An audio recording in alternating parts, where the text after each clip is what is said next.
Salut, moi c'est Audrey, alias la cheftaine. Comme beaucoup, j'ai longtemps cru que ma valeur dépendait des autres.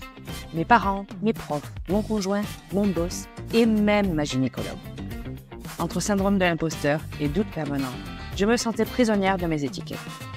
Mais ça, c'était avant. Avant de réaliser que je n'étais pas seule à me traîner tous ces boulets. Et surtout, avant de décider de tout envoyer valser.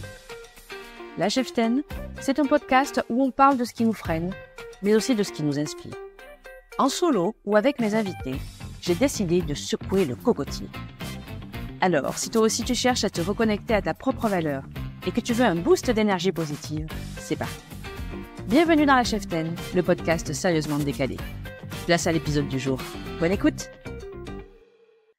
En cette période de fête de fin d'année, j'ai enregistré un épisode un peu spécial avec Élodie, ma petite sœur. Même si nous avons été élevées ensemble de la même façon, nous sommes bien différentes toutes les deux. Elle m'a toujours semblé être bien plus à l'aise dans ses baskets que moi, et elle a réussi, là où je n'y arrive toujours pas, à presque 40 ans, tenir tête à notre maman. Sans te raconter toute sa vie, Élodie, c'est aussi un véritable chat noir. Sans déconner, une vraie reine des galères. C'est simple. Le dégât des eaux, il est pour elle. La voiture qui te lâche un vendredi soir, à 18h évidemment, pour elle aussi. La relation toxique au travail, pour sa pomme. Le mec qui se barre sans se retourner, en te laissant une ardoise et le marmot en bas âge en bonus, pour elle. Dans chacune des épreuves que la vie a placées sur sa route, Élodie a décidé de rester positive pour aller de l'avant. Parce que c'est bien connu, regarder derrière, ça ne fait avancer personne. Sa force de résilience m'a toujours impressionnée. Et petit pas par petit pas, elle a construit sa vie à la force de son travail et de sa pugnacité. À la naissance de son second enfant, dans une ambiance bien plus apaisée, avec un conjoint qui la soutient, mais dans une vie professionnelle qui l'épuise, elle décide de mettre sa carrière sur pause et prend un congé parental. Frustrée de ne pas avoir pris plus de temps pour son aîné à l'époque et de profiter pleinement de ses premiers mois de vie, elle s'est engagée dans ce projet et ce fantasme de maternité pour son second. Mais en pratique, en dehors de son bébé, elle a vraiment tout détesté dans cette vie de mère au foyer. Pour autant, elle n'avait pas du tout l'envie de retourner à son poste. Et c'est justement là que le bât blesse. Son job ne l'éclatait plus. La passion pour son métier avait disparu, mais elle devait bien trouver quoi faire de sa vie professionnelle à présent. Puis vint une opportunité qu'elle ne pouvait pas décliner et qui l'a obligée à sortir de sa zone de confort. La cheftaine, le podcast, nouvel épisode, c'est parti et joyeuses fêtes!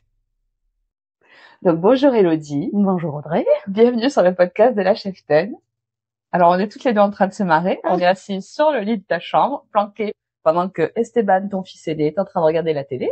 Voilà. Pour l'audience, je le précise, tu es ma petite sœur. Ensuite, je trouve que ton parcours pourrait en inspirer d'autres parce que tu as fait appel à... Enfin, tu t'es lancé dans quelque chose d'intéressant. Donc, tu vas nous raconter un petit peu l'aventure. Mais avant de démarrer, parce que moi, je te connais, mais personne d'autre, finalement. Donc, présente-toi, dis-nous qui tu es, d'où tu viens et ce que tu fais dans la vie. Alors, moi, c'est Élodie, bientôt 35 ans. Je viens de Perpignan, dans le 66. Je suis coiffeuse depuis presque 20 ans maintenant. Donc, ton parcours professionnel, tu viens d'en parler un petit peu, tu es coiffeuse depuis 20 ans. Presque 20 ans. Oui, c'est vrai que tu as commencé avec 14-15 ans quand tu as commencé. Oui. Si, bientôt 35, on peut le dire, 20 ans. Donc, coiffeuse, c'est un vaste métier, mais coiffeuse à quel titre? Tu travailles à titre indépendant, à titre salarié? Raconte-nous un petit peu ton parcours. Alors, pendant 16 ans, j'ai été donc ouvrière, employée dans divers salons. Et depuis maintenant bientôt 2 ans, à mon compte en tant qu'auto-entrepreneur. Donc, tu es à ton compte depuis 2 ans. Bientôt. Et comment ça s'est passé, ce passage à ton compte? Alors, la décision s'est prise pendant mon congé maternité de mon deuxième enfant qui a bientôt 3 ans. Pendant mon congé maternité, je me posais la question de savoir si vraiment je voulais continuer dans la coiffure ou pas, parce qu'il y a un ras-le-bol général de l'ambiance des salons de coiffure, d'être pris un peu... pas apprécié à ta juste valeur. Pas apprécié à ma juste valeur, pas valorisé comme je l'aurais aimé. Donc je me renseignais un peu à droite à gauche et puis après j'ai eu cette opportunité qui s'est ouverte à moi de m'installer en tant que coiffeuse à domicile. D'accord. En intervenant principalement dans une résidence senior. D'où le lien avec moi. D'où le lien, effectivement. Mais du coup, la coiffure te plaisait plus suffisamment parce que voilà, on se connaît depuis toujours, on va dire ça. Hein, c'est ta passion depuis gamine. Depuis toujours, j'ai toujours voulu faire coiffeuse. Je pense qu'arrivé à un moment, ma passion s'est un petit peu éteinte. Je pense que les gens pour qui j'ai travaillé ont éteint la flamme que j'avais pour la coiffure. T'étais plus en phase. J'étais plus en phase. Je cherchais, je pense que je me cherchais aussi, envie de renouveau.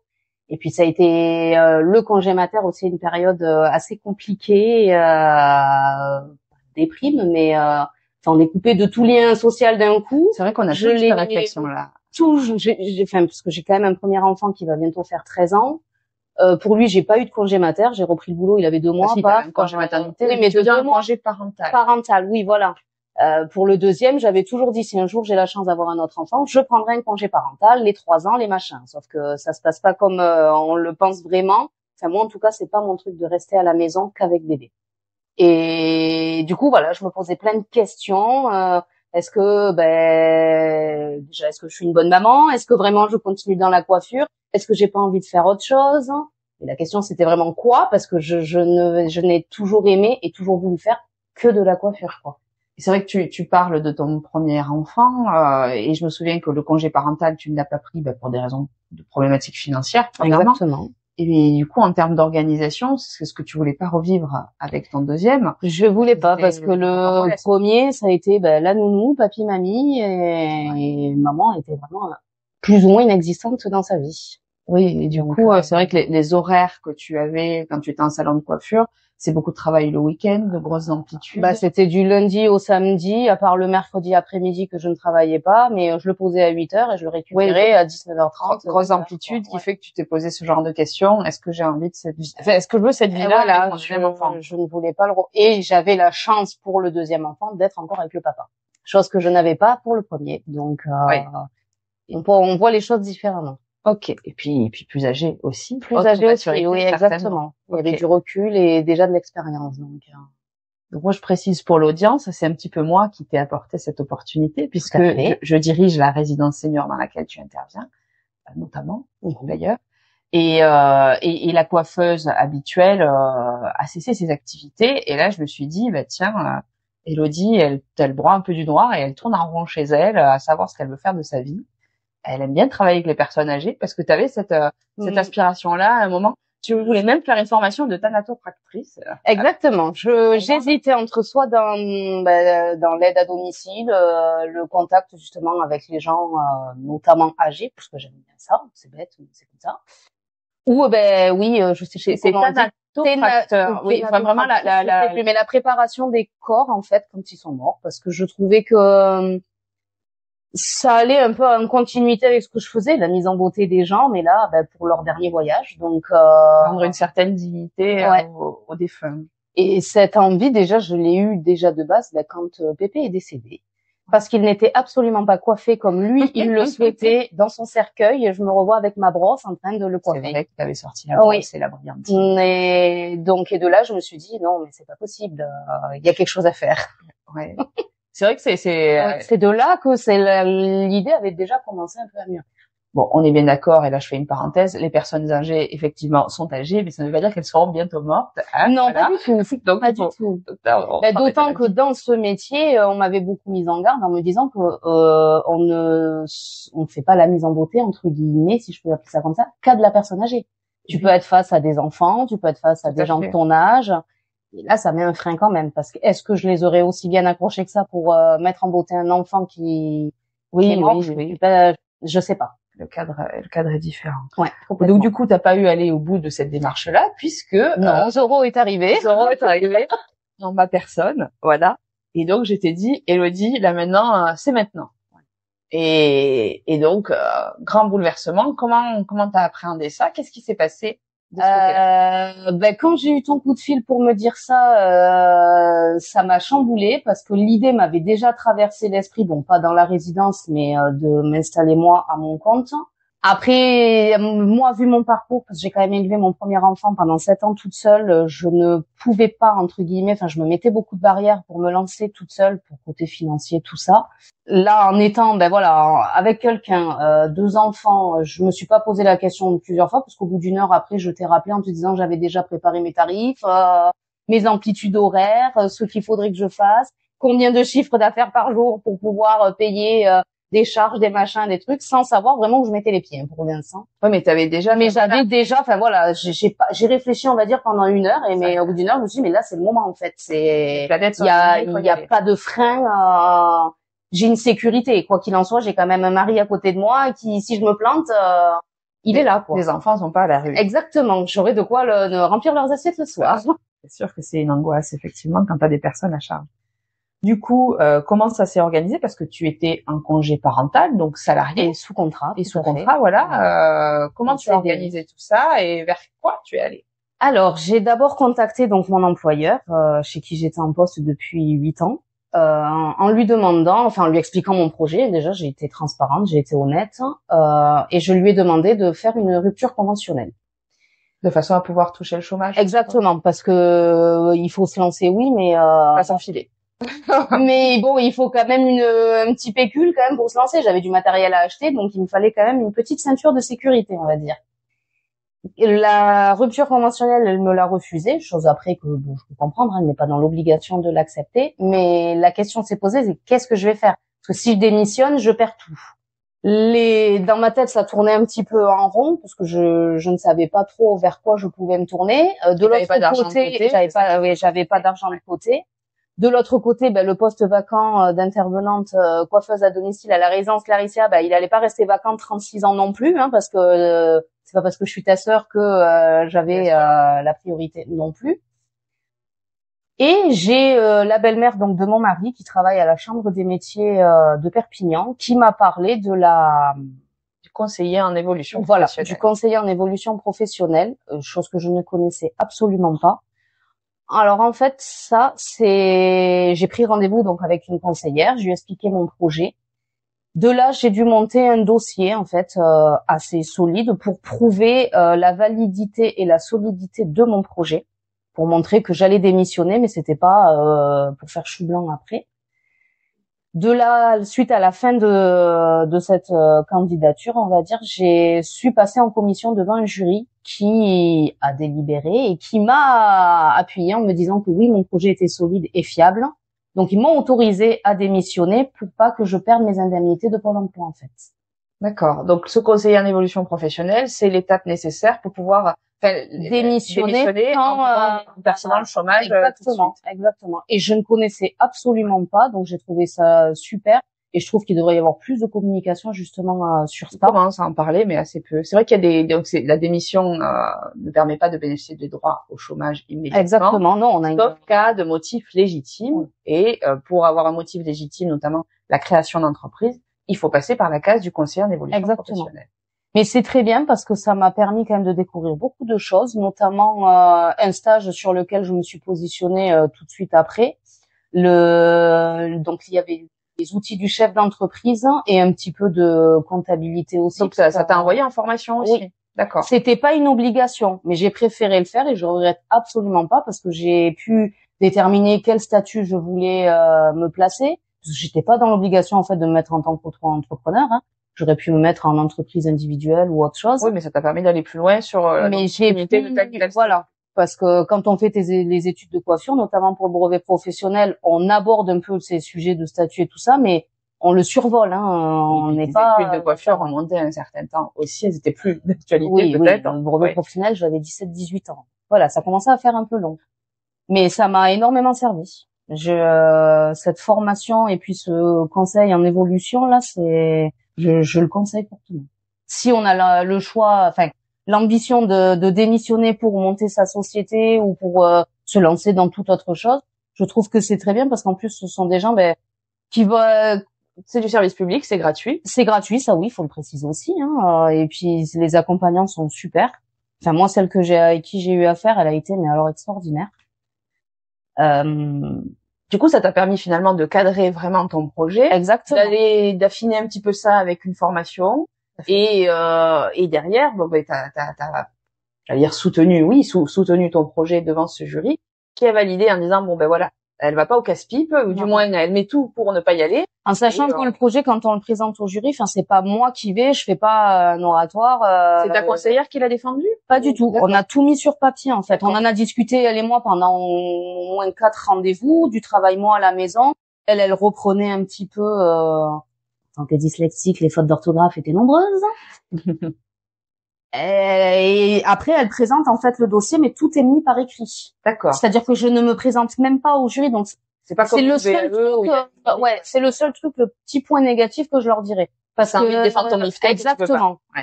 Parce que moi, personnellement, je savais que mon projet était viable, mais ben voilà, il fallait quand même avoir cette approbation pour pouvoir démissionner, moi, et ne pas perdre d'argent. Oui, parce que du coup, en étant inscrite au chômage avec un statut d'auto-entrepreneur, ça te permet de bénéficier de cotisations de charges réduites sur les premières années.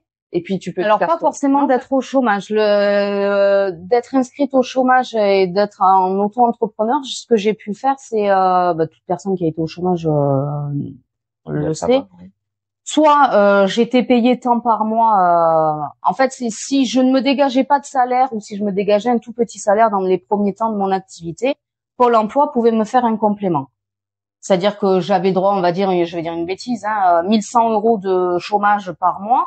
Si moi je ne me dégageais que 900 €, enfin mon chiffre d'affaires ne me permettait que de me dégager que de 900 € de salaire, eux me payaient le complément pour que j'ai 1100 €. Ça donne un minimum vital, ce qui n'est pas négligeable. Voilà. C'était soit j'avais cette option, soit je demandais de me le faire payer en 2 fois. Les 6 premiers mois. Ça permettait d'acheter les fournitures. Exactement. Ok, d'accord. Et personnellement, j'ai choisi la deuxième option parce que t'avais des frais pour le démarrage. Déjà de 1, et par rapport au business plan que j'avais fait et ce que je souhaitais réaliser, j'osais espérer me payer un peu plus de 900 € par mois. Donc bah oui, c'est l'intérêt aussi de se lancer. Bon, les premiers temps quand on se lance, c'est pas la panacée, c'est bien de le dire, parce que tout le monde a l'image du chef d'entreprise qui réussit et qui a la Visa Gold pour payer ses factures. Pas du tout, même à l'heure actuelle, presque 2 ans d'activité, je me verse pas non plus 5 000 € de salaire. Il y a la réalité aussi. Donc, sur la temporalité, du coup, moi je me souviens, on en a parlé en décembre, je t'ai dit, bon ben là, il y a une opportunité à prendre, il faut que tu y ailles. Et le salon, si ma mémoire est bonne, enfin l'intervention de coiffure, tu as démarré ça, c'était en avril? Au mois de mai. Avril-mai, ok, donc 5 mois plus tard. Le conseil en évolution professionnelle et tout ton dossier à monter, finalement, ça t'a pris 3-4 mois? Alors, dans un premier temps, ce qui a été long, ça a été la négociation avec mon employeur. Oui, il y a eu quelques allers-retours, il y a eu des petits couacs, donc voilà, tout n'est pas tout beau, tout rose non plus. Après, en soi, monter le dossier, que ça passe en commission et tout ça, c'est pas très long. C'est juste que les commissions, il y en a, je crois que c'est une par mois, une tous les 2 mois, et j'étais prise dans le temps vraiment parce que je voulais pas que cette opportunité, me file sous les doigts. Donc j'ai dû accélérer le truc, aller vite. Oui, donc j'avais besoin parce que la commission était à la fin. Ouais, t'étais coincée un peu par le temps, mais en soi, fin février, la première commission donc j'étais vite quoi. Mais en soi, quelqu'un donc qui prépare un petit peu les choses en amont, en l'espace de 3 mois, ça peut se décanter. Ouais. Déjà, pour les personnes qui sont un peu paumées, le conseiller en évolution professionnelle, c'est peut-être un premier truc. Après, si jamais mes explications ne sont pas forcément top, on va dire, j'invite ces gens-là à se tourner vers la chambre des métiers de leur secteur. Là, ils seront aiguillés, il y a aucun souci. Aujourd'hui, donc on est à 18 mois presque. Oui, on entame la deuxième année. T'es en plein dans ta deuxième année d'activité. Ouais, au mois de mai, ça fera 2 ans. Comment tu te sens? Je revis. Ah oui, carrément. Ah oui. Je re-aime, on va dire, mon métier. Ça me conforte dans l'idée que c'est vraiment ma passion depuis toujours. J'ai du temps pour travailler, j'ai du temps pour gérer mes enfants, ma famille, parce que ce qu'il y a de bien quand on travaille à son compte, c'est qu'on s'organise soi-même ses propres horaires. J'ai tous mes mercredis, mes samedis, mes dimanches, mais à côté de ça, voilà, quand je suis au boulot, je suis au boulot. Mais j'ai l'esprit tranquille parce que papa est là et il gère les enfants, donc ça c'est énorme. C'est bien. Mais voilà, quand je suis au boulot, j'ai l'esprit au boulot, et quand je suis à la maison, je suis pleinement avec mes enfants. Donc t'as gagné en qualité de vie. Complètement. Je gagne, comme je disais tout à l'heure, je gagne peut-être pas 5 000 € par mois, mais j'ai une tranquillité d'esprit. Et justement, par rapport à ton poste salarié et ton job salarié auparavant, financièrement, tu t'y retrouves là aujourd'hui, presque 2 ans plus tard? Je travaille moins, je travaille le lundi, le mardi, le jeudi et le vendredi. Ouais, 4 jours semaine. Voilà. Alors, Je commence tous les matins à 9h30, donc ça c'est génial. Et je finis, par contre, j'ai pas d'heure. Je gagne pas forcément plus, ça dépend des mois, que ce que je touchais en tant qu'employé. Mais à côté de ça, enfin voilà, je pas gagner en qualité. je suis avec mes enfants, j'ai une vie. Je suis pas qu'au boulot. Oui, tu vis pas pour le travail, tu travailles pour vivre. La reconnaissance, elle est pour moi. C'est que il y a que moi quoi qui est juste. Là, j'essaye pas de trouver à quelqu'un. Coucou, je suis là. Regardez ce que je fais quoi. Enfin, je me donne, c'est pour moi. Oui, et pour les petites mamies qui. Et pour mes petites mamies que j'adore. Ça c'est clair. Parce que travailler avec la clientèle âgée, j'en sais quelque chose, c'est pas facile. Et je crois que tu t'es fait une bonne petite place auprès des résidents. C'est pas facile, oui, mais moi j'ai un autre rapport. Enfin, toi tu es une directrice, moi je suis leur coiffeuse, donc on est très dans les potins, très dans le chouchoutage, et moi je me régale. Comme je leur dis souvent, moi j'ai plus mes grand-mères, et c'est toutes mes grand-mères. Du coup, aujourd'hui, qu'est-ce que tu penses en termes de rétrospective, ta plus grosse erreur dans la conduite de cette évolution de carrière? Est-ce qu'il y a une boulette que tu as faite, tu as dit, oh là là, si, avec le recul, je pourrais faire les choses différemment? Pas spécialement, juste une chose, ne pas avoir peur de me lancer, en fait. Oui, c'est ça. La trouille de se dire, oh là là, je vais pas y arriver, je n'y arrive pas, ouais, voilà. Et alors qu'en fait, on se crée nous-mêmes des barrières dans la vie qui servent strictement à rien. Et même dans la vie de tous les jours, enfin, de toute façon, chaque fois qu'on avance dans la vie, on se le dit, hein, mais non, faut pas se mettre de barrière, en fait. Quand on a envie d'un truc, eh ben, on va jusqu'au fond du truc, tout simplement. Donc, si je résume, ta plus grande réussite, c'est d'y être allée. Oui, complètement. C'est bien. Qu'est-ce qui a été le plus difficile à concilier pour mener à bien ce projet, selon toi? J'ai l'impression que l'équilibre personnel, professionnel est plutôt bien. Oui, bon, ça a été compliqué au début, hein, parce que en tant que maman, toute maman me comprendra. On a beaucoup de charges. Et c'est compliqué d'essayer de déléguer, de faire comprendre aussi à l'autre j'ai besoin là. Je suis pas Wonder Woman, je suis pas Shiva, j'ai pas 36 000 bras, je peux pas être sur tous les fronts. Et surtout que tu étais en congé parental et tu gérais H24. Ben j'ai dû me débrouiller à vite trouver une nounou et essayer de comment dire de tout concilier quoi. Enfin ça n'a pas été évident au début hein. Parce que j'avais des formations à passer, il fallait vite que je me dépêche d'acheter du matériel, que j'aille travailler. C'est toute une autre organisation. La maison quand même à gérer, les enfants, les courses, le repas. Finalement, ton conjoint a pu finalement prendre sa place, prendre un peu plus de place. Prendre un peu plus de place, exactement. Un peu forcé peut-être pour lui, mais il s'est fait. Hein, il n'est pas mort, messieurs. Et il le vit très très bien aujourd'hui, hein, même si des fois c'est peut-être pesant pour lui. Mais ça s'appelle la vie. Exactement. Je ne suis pas toute seule. On est deux. Qu'est-ce que tu sais aujourd'hui et que tu aurais aimé savoir avant de te lancer dans toute cette affaire? Alors là, c'est une excellente question. Que rien n'était insurmontable. Je sais pas si c'est vraiment le bon terme. Ouais.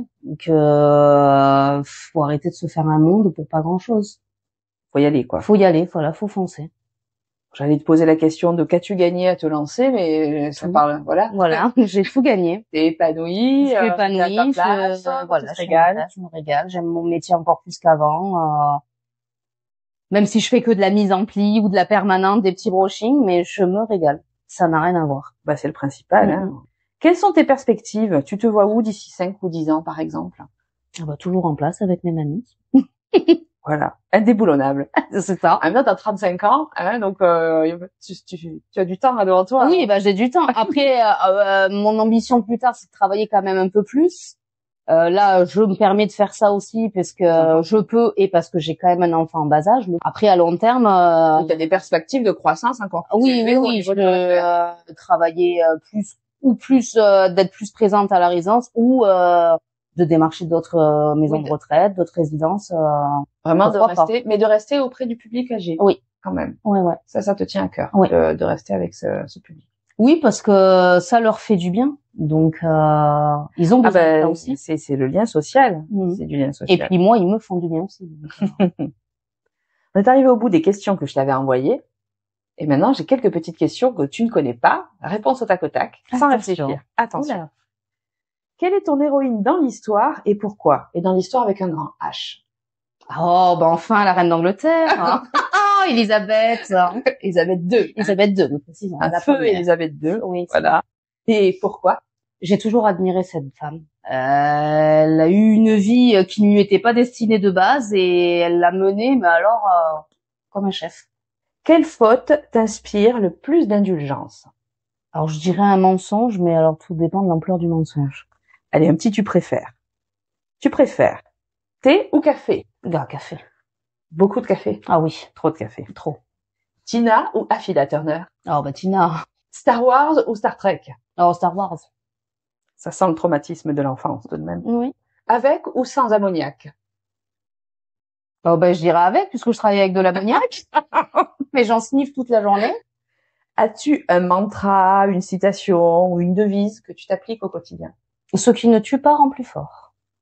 Bien envoyé. Que dirais-tu à la femme que tu étais il y a quelques années avant d'amorcer ce changement de vie professionnelle? Tout passe. Avec le temps, tout passe. C'est une chanson, ça, non? Avec Le temps va, tout en va. s'en va. Et bien justement, quelle est la chanson qui te motive quand tu as le moral dans les chaussettes? Oh, j'en ai tellement. Allez, supercalifragile, non? Ah oui, Mary Poppins, pourquoi pas. Mais j'arrive pas à dire les mots. Non. On restera sur Mary Poppins. alors. Oui, allez. Merci, Élodie, merci de à ce toi. partage. Et t'en puis, prie. Avec grand plaisir, Dredré. à bientôt. À bientôt.